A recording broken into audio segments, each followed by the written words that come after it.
What is good, everybody? Welcome to a special After Dark edition of the Bully Ball podcast here on the Gold Standard Podcast Network. I'm Rob Stats Guerrera, pinch hitting for Jason Aponte, who's in Indianapolis at the Combine. Probably right now, Steph Sanchez, I would say, hobnobbing with the movers and shakers in Indianapolis, enjoying a nice dinner at a steakhouse somewhere. Yeah, if I had to guess, he has a drink in hand, probably a glass of wine so he's getting his night started. I can only imagine. Hopefully, no insider bumps into him and he doesn't get into, a kerfuffle at the steakhouse, as may or may not have happened in years past. But we'll find out. We'll catch up with Jason as soon as possible. I'm sure he's got a ton of good things to tell us from the Combine. The big topic, 49ers wise, is that John Lynch spoke from the podium. John Lynch spoke because Kyle Shanahan doesn't go to the Combine anymore, which I'm fine with. But three big topics for John Lynch. We wanted to hear about Brandon Ayuk. We wanted to hear about the defensive coordinator situation. And I think, as you astutely pointed out before the show began, his shortest answer may have been the most telling thing that John Lynch said when he was at the podium. But let's start with Brandon Ayuk, because obviously that is one of the most dominant storylines of the 49ers offseason. What's going to happen with Brandon Ayuk? Are they going to extend him? If they do, what's it going to look like? And he gave a very, very long answer on Brandon Ayuk, Steph. I will pop it up. It's on the stream if you're watching. I can't give you the video or the audio because the NFL has these friggin' press conferences under lock and key. So I'm currently finding a workaround to get that to you for the 49ers in 5 tomorrow morning. But here's Lynch's answer on Brandon Ayuk. It was a welcome sight that the cap was going up. I think the thing you have to understand, it went up for everyone. So it's not like unique to our team, but we have some challenges. We have a lot of good players who we've rewarded. Brandon's one that we think incredibly highly of. One of my favorite just guys around our building. The way he approaches the game, he's a competitor, he's a warrior. He plays with such a physicality, also with a grace, the way some of the positions his body can get into. And then he's got a flair for making plays when it matters most. And he served us very well as a franchise. And I think we've got a nice track record of extending the players that are important to us. And Brandon's a guy we want to keep around for a long time. That is a very long answer, Steph. Your reaction? John Lynch has these responses on lock. Every year there's a new extension. Every year he kind of has these, somewhat general, responses to, are you going to extend this player or not? And it starts with being very complimentary of said player. And here, we see that he was very complimentary of him. He went for a couple of sentences talking about Brandon Ayuk's skill set. And, what I did like is the way he ended this, Rob. I like the way that he did say, we've got a nice track record of extending the players that are important to us.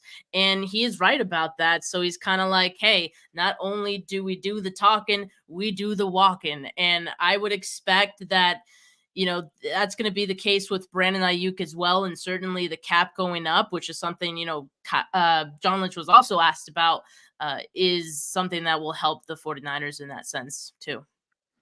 That is all true. I had a little bit of a different takeaway, especially now. Of course you did. Yes, I know. Everyone gets mad at me. Everybody gets mad at me because I don't just take what the GM says at face value. I think we need to buckle up for a very long and possibly contentious negotiation. And I say that because, first of all, the 49ers do that with everybody. But also, if you've noticed, every time Lynch has been asked about Brandon Ayuk, what does he always say first? He always says, well, we've got a lot of good players and we've got a lot of players that we paid a lot of money to. And the first time he was asked about Ayuk, he said, well, we're going to have to pay Brock Purdy in a couple of years. He always talks about how many high-priced guys they have. I think it's all posturing. I think it's him. He doesn't want to just make it seem like, oh, yeah, we're going to get it done, no problem. He's already positioning the 49ers for the negotiation, and I think it's going to be a long, protracted thing because Ayuk doesn't have any leverage, right? What's he going to do? He can hold out if he wants, but he's just going to cost himself a lot of money. He's under contract under the 5th-year option for $14 million, so he doesn't have any leverage, really. And I think the 49ers are very aware of that. Yeah, I'm with you. I mean, I think the 49ers do have to be prepared for any scenario. And I don't even think the trade conversations are necessarily over either. I mean, that's not Yes. going to be over till the draft comes and goes, right? People are going to make sure of that. So, yeah, I mean, any scenario at this point is still possible. The point is that the intention is there. And I do feel like the intention of wanting to keep Brandon Ayuk is there. And that, as we've seen, can go a long way. I mean, that doesn't mean that there aren't going to be, some hurdles. That doesn't mean that this negotiation may not go until, training camp or something like that, as we've seen before. It simply means that the 49ers want to make it happen. And to me, in February, that's a good enough answer. That's fair. And I think in their heart of hearts, they don't want to trade Brandon Ayuk, but I think they would if they got the right offer and if his contract demands, if they weren't able to find any common ground. I do think that is a distinct possibility. And the reason, by the way, that I'm not just saying, oh, he said he wants to keep him around, and that's that. The reason why I am skeptical is, as I direct you to the stream, quote, we want DeForest to be a Niner for a long, long time. John Lynch said to KMBR, he's an excellent football player. He's an excellent human being. He's an excellent leader. That's what John Lynch said about DeForest Buckner, and we know what happened with DeForest Buckner. Now, again, I don't think the Niners wanted to trade DeForest, but that's what ended up happening. I think they would prefer to keep Ayuk, but there is a non-zero chance that they trade him. Yeah, I mean, it's definitely still possible. There are going to be teams who are going to be calling, and I can assure you, John Lynch is going to be, at the very least, listening.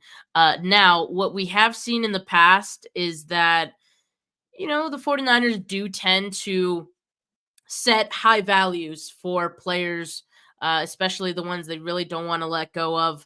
And so, not sure how much Brandon Ayuk would be worth, but I would say the price would be at least a high first round pick.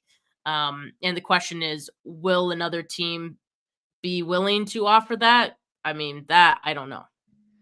How high is high? For example, Nick Eller, shout out to Nick, YouTube channel member, says top 15 pick, you trade him. No one will offer what the 49ers always overvalue their people, which is true. They definitely overvalue their own people, I think.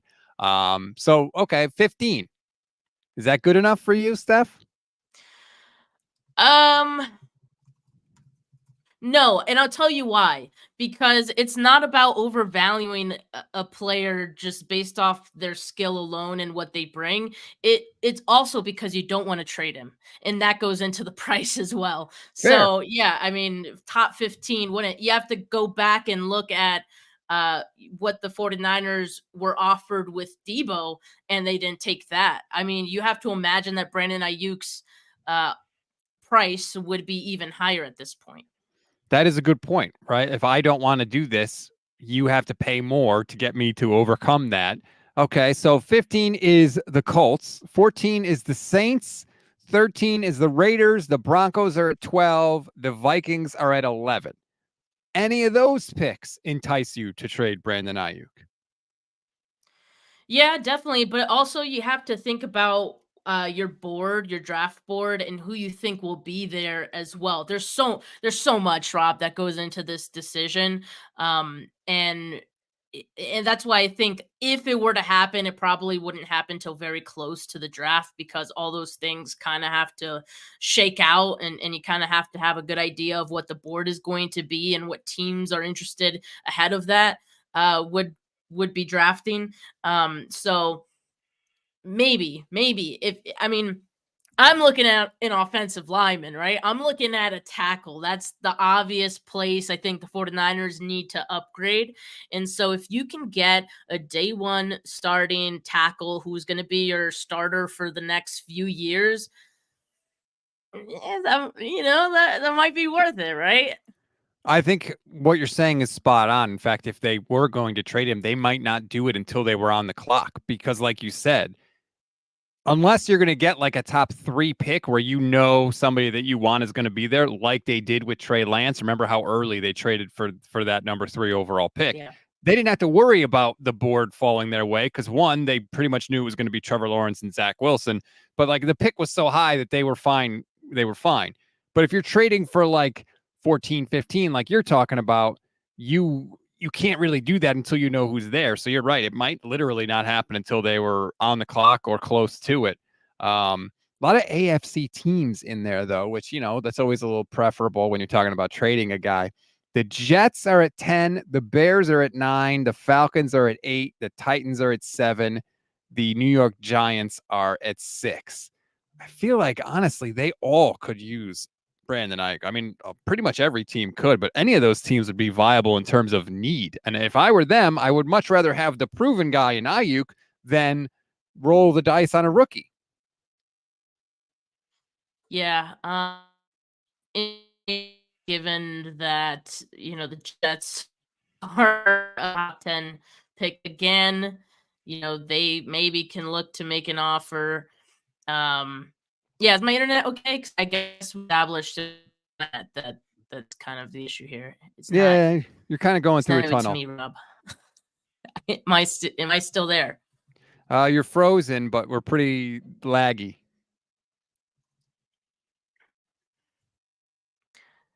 Let me get on my hotspot. All right. I had to do that myself earlier today, and it was not fun. But internet issues. We both have Xfinity. That's all I'm going to say about that. Look, the Ayuk situation is, touchy, let's say. I think that, when it came to other negotiations, Trent Williams was sort of like a mediator. And Steph, if you're on the hotspot, just give me a thumbs up and I'll pop you back in. Okay, good. Steph is here again. I was just saying, Trent Williams was kind of like the mediator when contract talks got contentious with Debo. Do you think that Ayuk has seen enough of this now to kind of know what he's getting in for? Yeah, I think for a couple of years now, players do kind of know what to expect with these negotiations as far as the hardball of it all goes and how far typically it goes into the off season. And I think it's fair to ask the question whether, it's good for the 49ers to continue to do these uh extensions or negotiations that go late into the off season, because there's been a couple of guys who have openly said how that has impacted their season, after negotiations and just preparing for that. Nick Bosa, most recently. So, yeah, I do expect that Brandon Ayuk kind of knows what to expect, for better or for worse in this case. I hope so. I mean, look, Kittle got over it. Debo seems to have gotten over it, right? There doesn't seem to be any lingering ill will. So that's good. I'm just looking. NBC Sports Bay Area has more quotes from Lynch about the Ayuk situation. So I was trying to read those really quickly. For anyone that doesn't know, here's how it basically works at the combine. There's a bunch of podiums in just a big room, and different GMs are speaking at different times. Coaches are speaking at different times. And a lot of times what ends up happening is there's a lot of national reporters there, or sometimes beat writers from other teams will come over, which is what happened with Lynch. And they'll ask about guys from the 49ers that are now working for the team that they cover. So a lot of times the questions that get asked during these press conferences are not really the most relevant specifically to the 49ers. But then after that press conference is over, everybody leave. Well, not everybody, all those like national people and everyone leaves. And usually it's the local guys that stick around and they have almost like another press conference after John Lynch gets off the podium. And it looks like that's what must have happened here, because there are additional quotes from Lynch. Let me throw some up on the screen talking about the Brandon Ayuk situation. I think he's our player. We can have those conversations, and we will. Brandon's a tremendous football player. He's a homegrown guy. We like to reward those guys. He's done everything in his power to help our team become the team we've become. We want Brandon to be around here. This is my question, Steph, and I feel like no one asked John Lynch. Are you open to trading Brandon Ayuk? That's the question I wanted him asked because I wanted to see if he answered it the way he answered the Trey Lance trade question, or if he answered it the way he answered the will you trade Nick Bosa trade question. Because if you remember, those were two very different responses. When we asked about Trey, he said, well, we trade anybody. We asked, are you going to trade Nick Bosa? He said, hell no, basically. So I wanted that question asked to see how Lynch answered it. And to be fair, those are two very different players. So I Yes, don't they even are. know if I don't even know if the response would be any different with Brandon Ayuk, or I don't think we would get the hell no with Brandon Ayuk, just because, I mean, respectfully, he's not on the Mm-hmm. Nick Bosa tier for this team.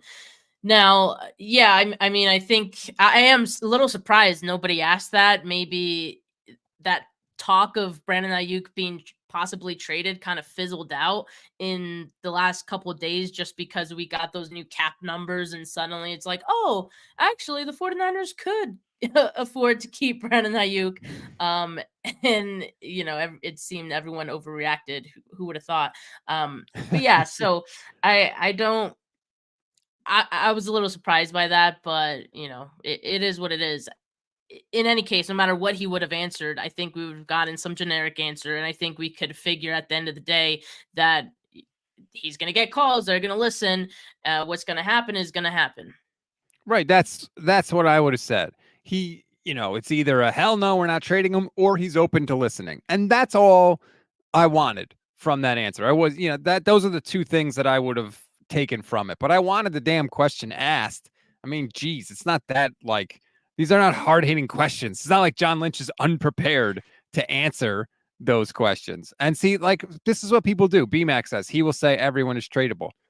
I hate when we try to answer questions for people. John Lynch is a big boy. He can answer the question. Let him answer the question. And again, like I said, that's probably what he'll say. And if he says that, to me, that means he's open to trading him. But maybe he says, no, that door is closed. And then you're like, damn, okay, they really do want to get this done. Like, I wanted it asked. No, Rob, because he could have said that, and there would have been a number of people who would have been like, "Wow, he's really trying to set that trade price up real high. He's trying to see like who will buy after that." And yeah, Yep, maybe. I just know. But to me, I want the question asked either way. Like, I do too. Yeah. Rob, you literally put out a tweet of questions you would like to ask John Lynch at the combine, and anyone who was there could have seen it and could have asked him those questions easily. You did their jobs for them, and yet we didn't see too many of those questions actually get asked. Steph, I do that before almost every 49ers press conference, and the questions almost never get asked, unfortunately.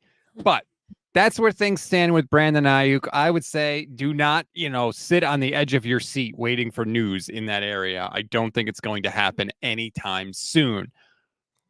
Obviously, you want Brandon Ayuk around because it makes your offense better. It makes your quarterback better, Steph. And for the first time in a long time, there are really no quarterback questions with the 49ers. They got to figure out what they're doing at the backup spot, but it is not like it has been at recent years. It is Brock Purdy's team. He is not injured. He is going to start next year. We're not going to be talking about splitting reps. Like, that situation is under control for the first time. And the last question John Lynch was asked, I thought was really interesting. And you mentioned it to me before we hit record. I'll throw it up on the screen again. What effect does having the settled quarterback situation have on your offseason process? And the first thing John Lynch says, it's a nice feeling. I know that. Having stability at that position. People forget last year was Brock's first full year as a starter, so I think that leaves you feeling pretty good about his opportunity with what we've already seen in his couple of years. In particular, last year, the first full year as a starter, coming off the injury, we're past that. It just gives you a lot of confidence going in. Now it's like kind of building around him. It gives you a foundation to build off of, and that is a really good feeling, a settling feeling. Your response? Building around your quarterback. That I love to hear because it feels very purposeful. Like all the moves that they're going to be making going forward will be with Brock Purdy in mind. At least when it comes to the offense, right? And I like that because to me it might mean that they pick guys that they know can work best with Brock Purdy as far as pass catchers go, guys who can protect Brock Purdy, right? Offensive lineman, like that makes it all the more important to find guys like that. So I thought it was really refreshing. I'm sure for John Lynch, he feels refreshed, going into this process now, not having to worry about quarterback and feeling like, oh, like we might need to upgrade, but we can't because like we're still going to get like they were in quarterback purgatory for quite some time. And now they're in a place where, hey, we got someone on a rookie contract. Now we just need to worry about everything else around this kid. So, yeah, I think it's great for the 49ers to be in that situation and for not just the team to know it, but everyone else to know it because now we don't hear any other outside speculation of, oh, the 49ers should be interested in Kirk Cousins. We don't need to hear about it. We do not care. It's great. I love it. Feels great, baby. Oh, hey, how dare you? How dare you mention him in any capacity, I shape, form, or fashion? Didn't. Cygnus LA says, "Oh, it feels amazing to say." See what Cygnus did there? Feels amazing to say. We have our quarterback. Last time I was this short, it was Jeff Garcia. It's been a minute. I'd like to point out that the Jeff Garcia reign in San Francisco did not last very long, but I think there's a lot of truth in what you're saying, Steph. I think you can build the offense around Brock Purdy. Like, I really think that Danny Gray was taken because they thought they were going to have Trey Lance and they thought they were going to be able to hit a bunch of deep shots and chuck the ball down the field. And guess what? That didn't work out. And Danny Gray's been banged up and, the best laid plans. But I think that when I look at Brock Purdy, I think the best kind of receivers for Brock Purdy are route runners, guys that are technicians that can run routes, that can get open. Because when I think of Brock Purdy, I think of on target, on time. That's what he does with the football. And so to me, if I were the Niners, those are the kind of receivers I would be looking at in the draft. And I think it does help you. I think it does help you to know what you have at the most important position. Yeah, absolutely. And Rob, can we talk about what John Lynch said about potentially drafting offensive linemen now? Because this to me was the most exciting, I guess. He didn't even say a lot, but for some reason it excited me because all he said was tune in and watch. Like, we'll see. He left it up in the air as far as if they would draft an interior offensive lineman in the first round. And that just excited me because thank God he didn't say no. He didn't say no, Rob. So I don't know. I have to imagine they're thinking about it along with, what he said about building around Brock Purdy. Seeing the way the Super Bowl, kind of transpired, that had to, right? That had to give them some kind of like wake up call of, man, maybe we should actually invest in the offensive line more than just Trent Williams. I don't know how it couldn't. It's the foundation of everything you do as an offense, is your offensive line. It literally makes everything better. If you have a bad quarterback, it makes him better. If you have a good quarterback, it makes him better. It helps the running game. It helps everything. And I just love that the way the question was asked too. During your time as general manager, you guys haven't drafted an interior offensive lineman in the first round. But the talent in this year's class at that spot, do you think this year it's a possible position you guys target early? Yeah, tune in and watch. Good answer by Lynch. I mean, it's no secret that the 49ers need help there. And let's be honest, Steph, they've got 11 picks. Are there 11 spots on this roster that are open? No. So if you see a guy that you want, give up a couple of those picks and go get them and put the cherry on top of the sundae and try to complete the infinity gauntlet, so to speak. Yeah, and to kind of go along with another answer that John Lynch gave. Someone did point out, you have 11 picks. And, John Lynch went on to say, we really try to focus on making them all count. I know a way you can make them all count. I mean, you can move up, have less picks, and know for sure that you're getting a better player, right? I think that's important.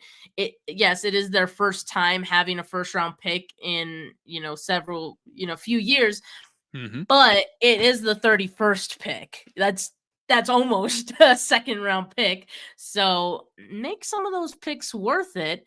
And how about move up in the first round? The 49ers are no strangers to moving up if there's a guy that they really, really like. And they frankly don't seem to care how much they give up for that said player in moving up for him, as long as they get their guy. So who knows? This might be the draft where they find a guy, the guy on the offensive line.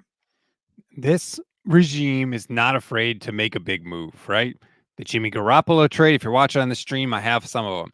The Trent Williams trade in 2020 was made during the draft. Brandon Ayuk, they traded back into the first round to get Brandon Ayuk that same year.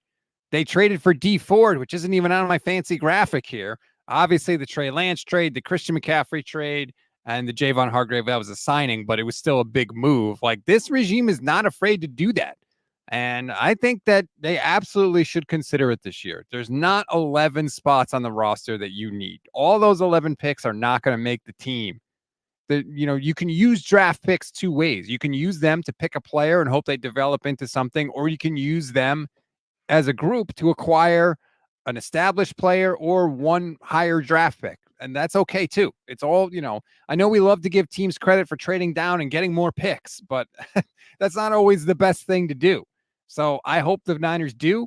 And man, I know that they've had some good picks, but they have had some absolute whiffs. And if there was ever a year, Steph, where if nothing else, just avoid the whiff, avoid the Ty Davis Price, Trey Sermon, Danny Gray, Tariq Castro Fields. I mean, God, I could go on and on. Like, just at least give me guys with high floor so you can get something of value. I feel like that would be a home run for the 49ers, even if you don't draft necessarily an all pro.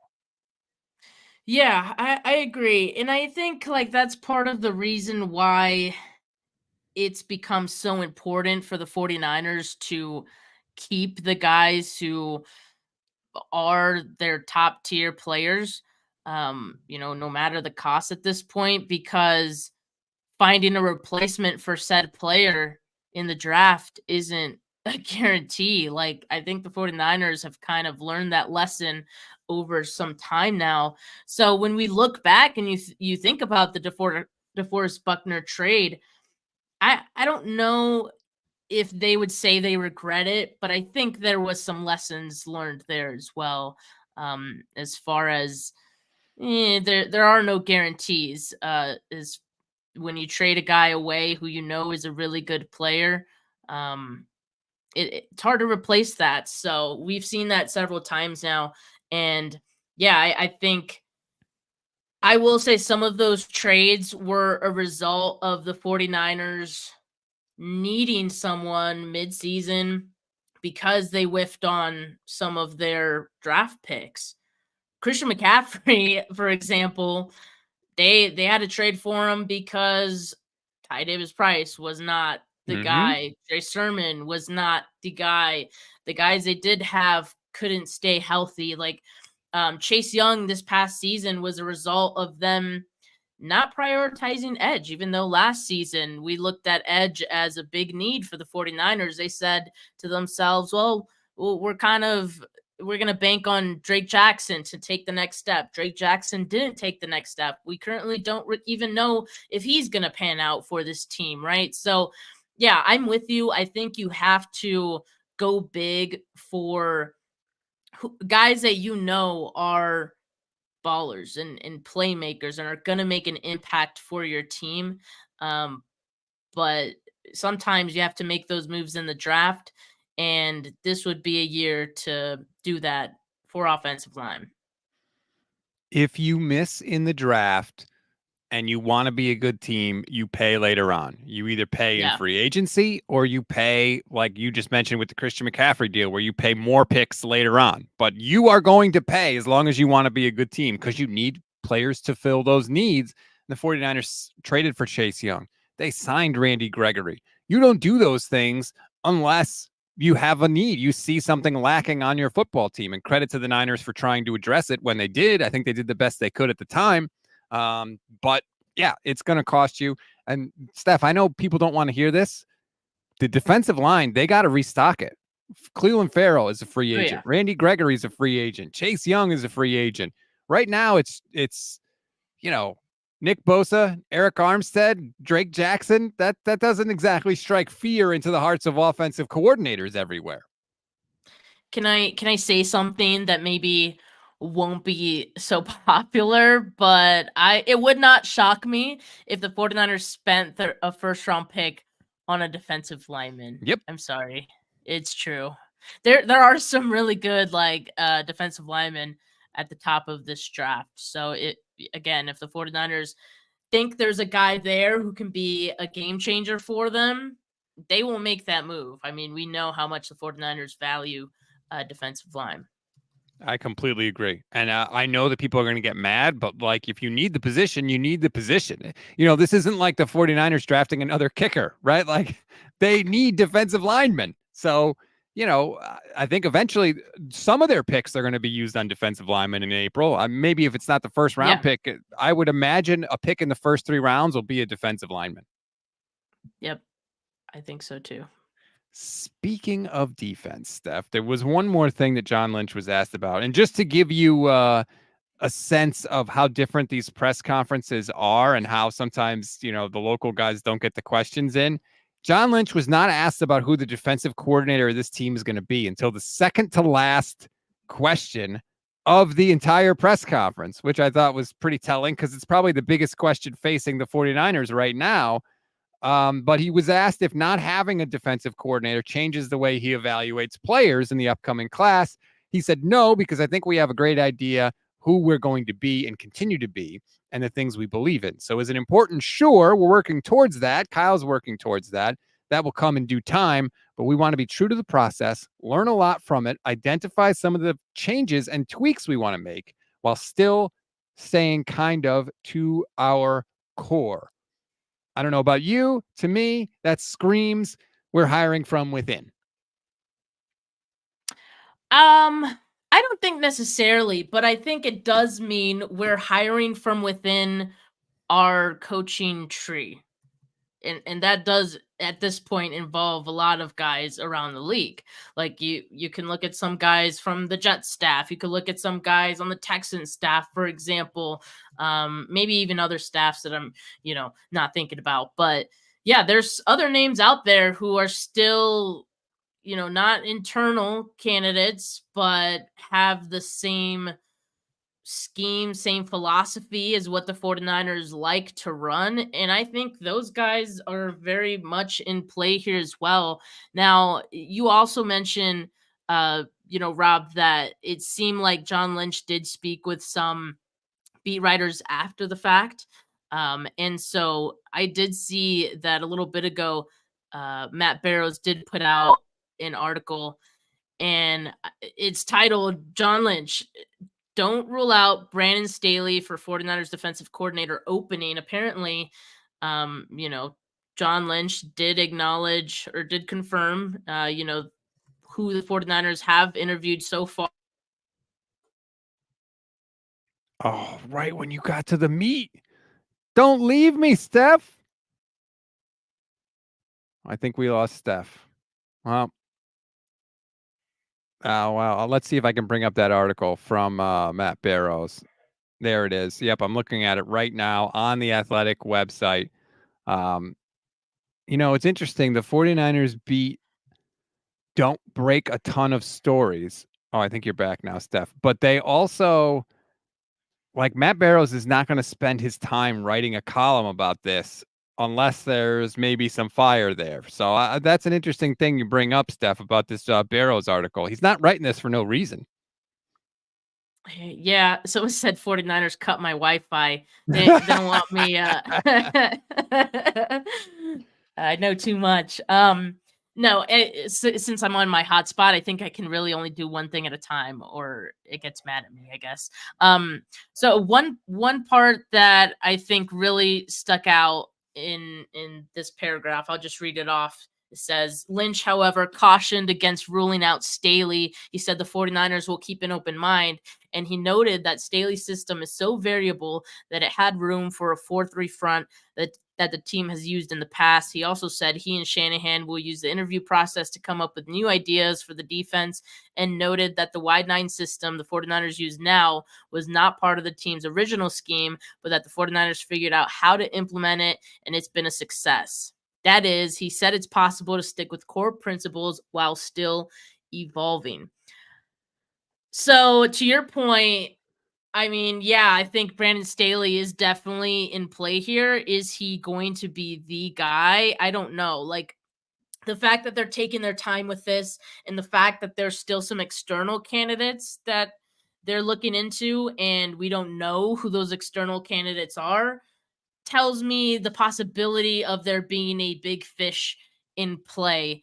And that's why we got these, little names of Brandon Staley and the 2 internal candidates that aren't sexy names by any means. But to me, it was a way of Kyle Shanahan throwing us a bone, and, maybe keeping the other names that are to come under wraps, while he tries to reel them in.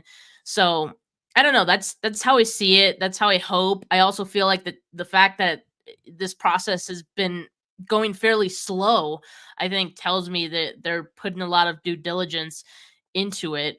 I know that gives some people concerns of, because it's taking so long. Um, but I'm on the optimistic side that it tells me they're not trying to rush into any decision here, and they're really making this a thoughtful process. I'm so glad you told me about this article because I didn't know about this. I'm trying to process like in real time. Lynch cautioned against ruling out Staley. Why would John Lynch care who we ruled out? That seems really interesting to me. I love, by the way, the idea of using the interviews to learn to kind of scout yourself. Al Yeah. Davis, famously back in the day, the old owner of the Raiders, used to interview a billion people when he was hiring a head coach. He would interview everybody because he just wanted to see what other people around the league thought about his team. And it was a great idea by Al Davis because you can interview as many people as you want, as many as you're willing to sit through, really. So that's a really interesting thing. I go back and forth so much on this because it's like if it was an internal person, you would think it would be done already. But they Yeah. keep telling us how they're not going to change the scheme. And so that makes me think it is an internal person. So I'm like a snake eating its tail. I just keep going round and round in circles. If it is Brandon Staley, isn't there a danger that they're making the same mistake they made with Wilkes, which is basically trying to jam a square peg into a round hole? Yes. Yes, there is that risk, but I have to imagine they've learned enough from the Steve Wilkes experiment to know what exactly didn't go well in that case, and, they wouldn't repeat that mistake again. Again, maybe I'm being optimistic there. Yeah, I don't know. I mean, Staley is known as a guy who can vary his fronts and is very like cerebral and kind of game plan specific week to week. So maybe that's not as big a deal. But like even in the article that you said, right? Lynch also said, "Hey, look, we didn't run the wide 9." It's almost like he's advocating for us to believe in Brandon Staley. I don't know. That's just a really weird That because is again, weird, huh? this article is not something like the 49ers beat doesn't write articles like this. They just don't. And what I liken it to is before the Christian McCaffrey trade, Tim Kawakami had a huge article all about why they could trade for Christian McCaffrey and how he would work in the offense. And I'm like, Tim's not sitting down to research this unless he knows they're about to trade for Christian McCaffrey. And then like a day later, they traded for Christian McCaffrey. So now I'm kind of thinking maybe Staley is the guy. And maybe the delay is he might want to bring some of his own coaches, and the 49ers weren't totally on board with it. And so maybe they were trying to work all that out. I don't know. I mean, yes, I do think there is some smoke around Brandon Staley, and there has been, right? Like him and Kyle share the same agent, and it's not just the fact that he's been one of the external guys that we know has been interviewed. Who was it? Greg Papa also mentioned Brandon Staley quite a bit, and then now we have John Lynch pretty much backing up Brandon Staley as an option. So yeah, I think that's legit. I will say, like you mentioned, Tim K, when he talked about potential candidates, he's the one who kind of started the Jeff Ulbrich thing. And who knows? Maybe that's one of the external guys that they're thinking about. And maybe that's why that's taken a while, because, as we know, there would need to be some negotiation with the Jets on that front. But I didn't get the sense from Tim K's article a week or two ago or it was his podcast, sorry, that Brandon Staley was like the main guy. But maybe he's changed his tune. I'd have to look back and see in the coming days if that tune changes a bit. Well, also, and remember, Kyle Kami was the first one that kind of threw out that grenade of like, oh, the defensive coordinator, they're closing in on a guy, could be done by the end of the week. And then it wasn't. And then Tim tweeted out yesterday, I think, or the day before, that industry sources thought the 49ers would have this done by now, but apparently there are some things to work through. So who knows? Nick Ellert says Staley was right. That's what I mean. If it was Ulbrich, there would be things to work through, because exactly. That's why I'm like, that's some things. Nick says Staley was the DC for the Rams when they won the Super Bowl. That's not true. You are mistaken. It was actually Raheem Morris was the DC for the Rams in 2021. So Staley was not the defensive coordinator that year. I just wanted to set the record straight. When Staley was there with the Rams, they were first in points allowed and first in yards allowed. So, yeah, he was good. He was good. So yeah, honestly, I don't know what to think. I'll say this. For me, the one plus that you have if Brandon Staley does become the defensive coordinator is you're not going to have other teams clamoring for him as a head coach, just given how things went down with the Chargers. So you might be able to get some stability if it works out, right? Like if it doesn't go the Steve Wilkes route and you like him and he's good and he's a really strong defensive coordinator, that can be an ideal scenario for the 49ers. It's a good point. Kyle Shanahan's probably tired of hiring defensive coordinators. It was Robert Saleh, then it was D'Amico, then it was Wilkes. Like, we talk about the stability and kind of the comfort that comes from having a settled quarterback situation. I bet you Kyle Shanahan would like to not have to reshuffle his damn coaching staff every offseason. I mean, God, the 49ers just get plundered by teams. It's unbelievable. And that's a hard thing. It's a hard thing to always have that roster of guys. Think about the people that Kyle has lost recently, right? Front office people, and Rand Carthon and who's the other one? Martin Mayhew in the front office. Then you've got Mike McDaniel. Now I can't remember anybody's name. D'Amico Ryans, Robert Saleh, Clint Kubiak is now gone. I mean, like, he's losing people left, right, and center. It's hard to have to replenish that and get these guys up to speed on the scheme that you want to run and all that stuff, especially this year when the offseason's the shortest it's going to be. 100%. I mean, the 49ers have gotten looted basically by the rest of the league. And yeah, I mean, even John Lynch earlier said it does get kind of annoying. I don't blame him. I mean, yeah, I think it got to a point where, sure, like at the beginning, it's kind of flattering. Like, yeah, we're doing something good. And look, like we could still find, good replacements, but then like eventually that gets harder to do. Like the more often that it happens, and it catches up to you. So yeah, the 49ers need some stability. And speaking of guys, leaving, Adam Peters going to Washington, we now found out that two guys are going to be the new Adam Peters, as they'll have the same role, RJ Gillen and Tariq Ahmad. RJ Gillen, the director of pro scouting, and Tariq Ahmad, the director of college scouting. They will now share the same title. And what's that title, Rob? Remind me. It is. I'm trying to find it in the actual email. Director of player personnel, I think. Right. Okay. Yeah. How would you feel if that was you, Steph? I don't know. Look, I could be reading it wrong, but I felt like Tariq Ahmad was the guy that they were grooming, right? When Peters was there, when Lynch was not there, it was Peters and it was Tariq Ahmad, and they were both answering questions after the drafts. And now all of a sudden they have an opportunity with Adam Peters going to Washington. If they wanted to make Tariq the assistant GM, just like Adam Peters was, they could have done it. They chose not to do it. And not only did they choose not to do it, they chose to give someone else the exact same title. I don't know. It's interesting. It is interesting. I don't know if I've seen that. Like, was Adam Peters so great that it's now going to take two guys to do like his work? Yeah, it is interesting. As far as the dynamic goes, I don't think the working relationship like in-house is going to be any different. It's just going to be some added responsibility for each of those guys, and it's going to be shared responsibility, so I'm sure that'll help.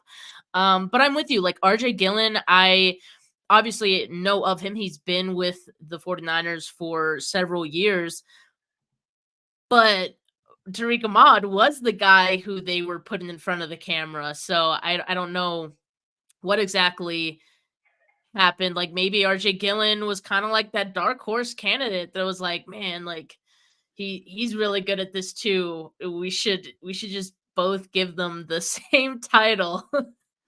Hey, if it works, it works. I mean, as long as if there's two guys who have the same role, like you got to put some egos aside and be like, hey, like we're working together here. So it's going to be a test for sure. JJ00 on Twitch. Shout out to the Twitch fam. Says maybe it's an extended interview for both of them. Best one gets the assistant GM position. Yeah, maybe they said, look, we'll give it a year. We'll see how it works, and we'll promote one of you within a year. I don't know. I have no idea.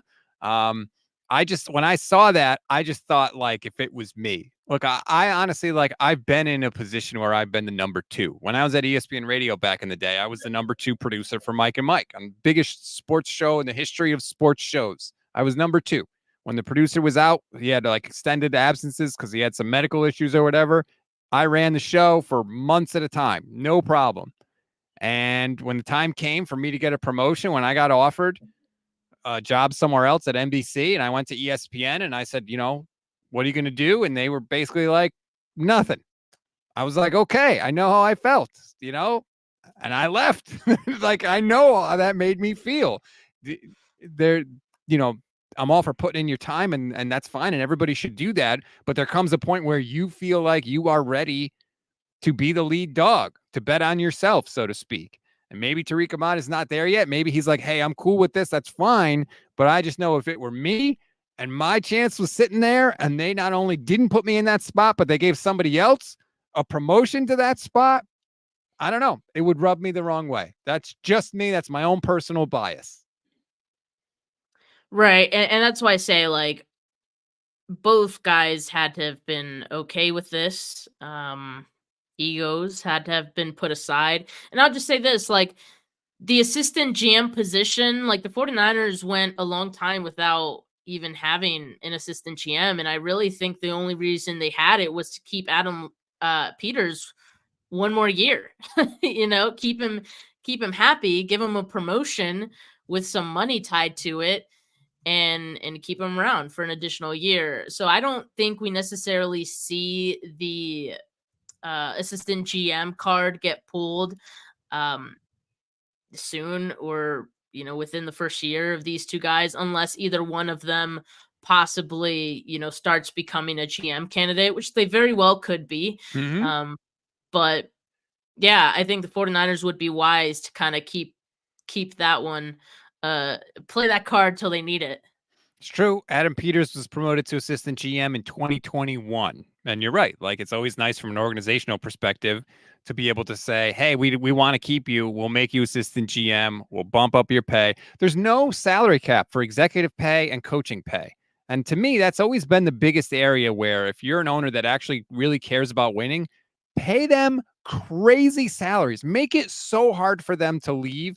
Make it to where they would have to take less money to get a promotion somewhere else, because you can spend as much as you want. The NFL, like, there's no cap on that. Now, they never do that. In fact, the owners go out of their way to keep head coaching salaries down.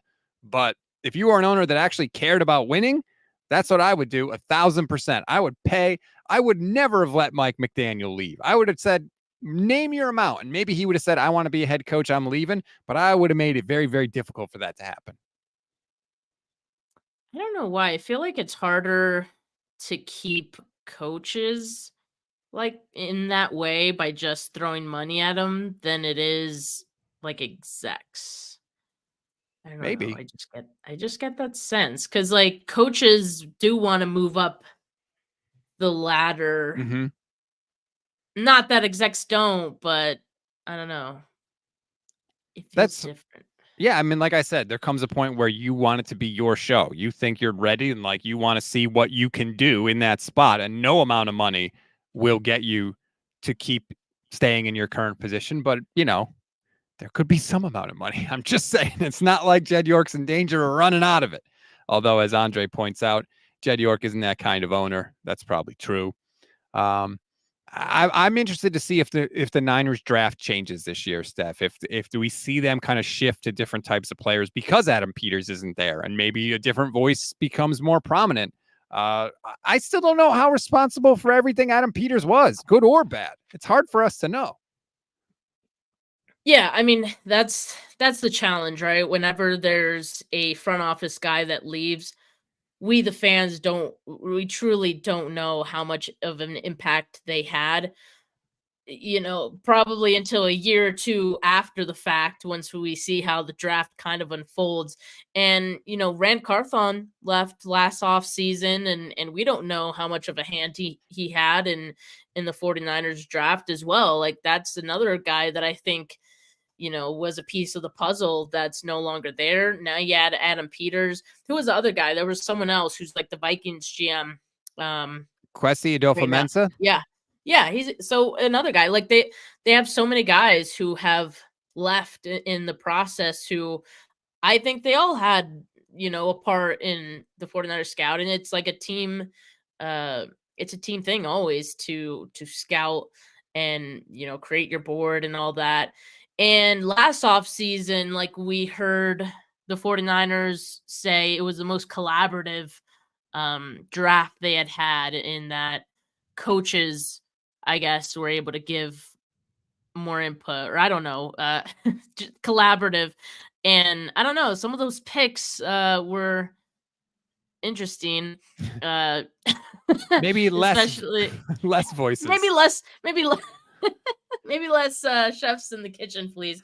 So yeah, maybe them wanting to get more input from the coaches was in response to feeling like, oh, we lost like some of the big guys who we trusted. So let's see what our coaches think. Open it up to more feedback, kind of thing. So who knows? I think pretty soon in these next couple drafts, we're gonna start to have an idea of how important, guys like Rand Carthon and Adam Peters were to this organization. Yeah, it's gonna catch up to them. I agree. I think that sometimes you can have too many voices in the room. There's that old expression, a horse by committee is a camel. Sometimes I think you can have too many opinions. Forktail Devil P38J says, Peters ain't getting a GM role if he didn't have a large role. Yeah, that's true. But Rand Carthon and Martin Mayhew got hired before Adam Peters. So you tell me who other teams thought had an important voice in the room.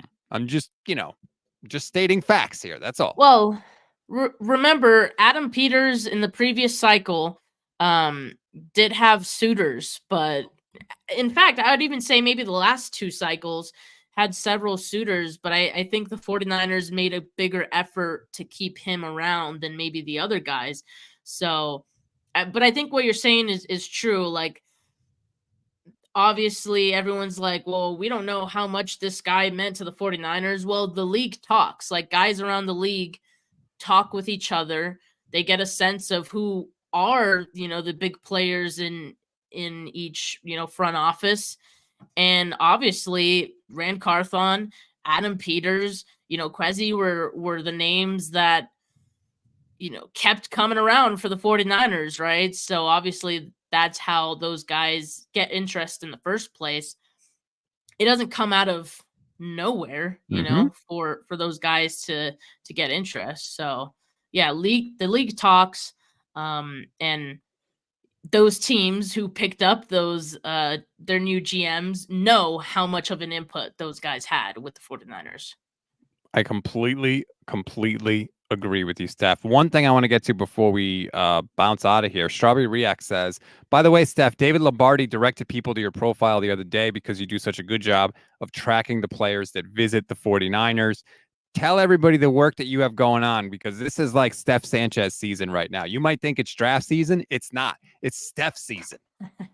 And I'm actually so bummed I'm not at the combine this year, but we move and the draft sheet is getting updated regardless. In fact, it just got a name added to it right before me and Rob went live here. Cornerback DJ James out of Auburn had a former interview at the combine with the 49ers. Tomorrow, guys are going to be players are going to be interviewing with the media. And so you're going to hear about more, I believe it's defensive linemen tomorrow. So we'll start hearing about guys who had formal interviews or informal interviews with the 49ers tomorrow. So make sure you guys tune in to the draft sheet. You can find it on my Twitter. It is pinned on my account at the top. So check that out. It'll have the list of all the names that 49ers have met with throughout this process that either like I've, gathered or, from Twitter and other sources around the league. So yeah, we're just getting started. Keep it locked. Steph season, telling you there. I mean, how many interviews have you already done with prospects coming in this year? I've done a number of those too. So yeah, like on 49 Carats, which is my personal podcast, I do prospect spotlight interviews where I interview a number of players. And just as a pro tip, most, if not all of the guys that I have on for those interviews have had some type of contact with the 49ers throughout this process. So yeah, there's been about, five or more, 5 to 10 guys that I've interviewed so far, and there'll be plenty more from now until the draft. So there you go, 49 Carats. Make sure you subscribe. Make sure you like and subscribe to the Gold Standard YouTube channel here. We would appreciate it. It's a great way for you to get up to date on the 49ers and for us to, some of us to be able to put food on their table for their family. Not saying, just saying. Steph, I hope you have a great rest of your night. Thank you so much for being able to do this later in the day. I really appreciate it. I know you had to rearrange some things on the schedule, so we do appreciate it. And also, thanks for telling me about that article, because I completely would have whiffed on it. So, as always, you make me better. It just came out, so you're good, Rob. And yeah, this was fun. I like Bully Ball After Dark. Yes. And again, I hope Jay's having fun. I'm sure he's holding a glass of wine somewhere in Indy. And yeah, we can't wait to have him back next week as well and hear about his adventures down at the combine. Oh, yeah. We're going to empty the notebook for sure. Enjoy it, everybody. Enjoy the rest of your Tuesday. And hopefully we get a DC hire soon. And of course, if anything happens, we will go live reacting to it. So make sure you click that little bell so you get notified every single time we go live, which is every single weekday for you. Enjoy it, everybody. We'll talk to you soon. Peace.